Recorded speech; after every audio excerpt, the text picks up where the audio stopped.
ਕੀ ਹਾਲ ਚਾਲ ਆ ਮਿੱਤਰੋ। ਅੱਜ ਅਸੀਂ ਕਰਨੀ ਸੀ ਟਰੈਕਟਰ ਦੇ ਟਾਇਰਾਂ ਦੀ ਕਸਾਈ। ਇਸ ਲਈ ਆਪਾਂ ਕੱਢ ਲਿਆ ਟਰੈਕਟਰ ਬਾਹਰ। ਆ ਲੋ ਕਰੋ ਚੈੱਕ ਟਰੈਕਟਰ ਦੀ ਆਵਾਜ਼।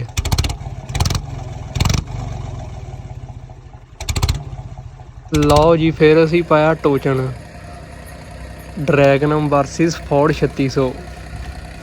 ਲਓ ਜੀ ਫਿਰ ਅਸੀਂ ਕੀਤੀ ਚੰਗੀ ਟਾਇਰਾਂ ਦੀ ਕਸਾਈ, ਕਿਉਂਕਿ ਇੱਕ ਟਾਇਰ ਉੱਚਾ ਸੀ ਅਤੇ ਇੱਕ ਟਾਇਰ ਨੀਵਾਂ ਸੀ, ਇਸ ਲਈ ਕਸਾਈ ਬਰਾਬਰ ਹੋਣੀ ਚਾਹੀਦੀ ਸੀ। ਦੋਵਾਂ ਟਰੈਕਟਰਾਂ ਦਾ ਲੱਗਿਆ ਹੋਵੇ ਚੰਗਾ ਜ਼ੋਰ। ਠੀਕ ਆ, ਲਓ ਜੀ ਫਿਰ ਚੈੱਕ ਕਰੋ ਰੋਡ ਕਰਤਾ ਕਾਲਾ ਅਤੇ ਆਪਾਂ ਭਜਾਇਆ ਥੋੜ੍ਹਾ ਜਿਹਾ ਝੋਟਾ। ਲਓ ਜੀ ਫਿਰ ਆਪਣੀ ਹੋ ਗਿਆ ਪੂਰਾ ਕੰਮ ਅਤੇ ਅਸੀਂ ਟਰੈਕਟਰ ਚੱਕਿਆ ਚੱਲੇ ਘਰ ਨੂੰ। ਆਹ ਰੱਖਿਆ ਟੋਚਨ ਗੱਡੀ 'ਚ। ਚਲੋ ਘਰ ਨੂੰ, ਬਾਏ ਬਾਏ।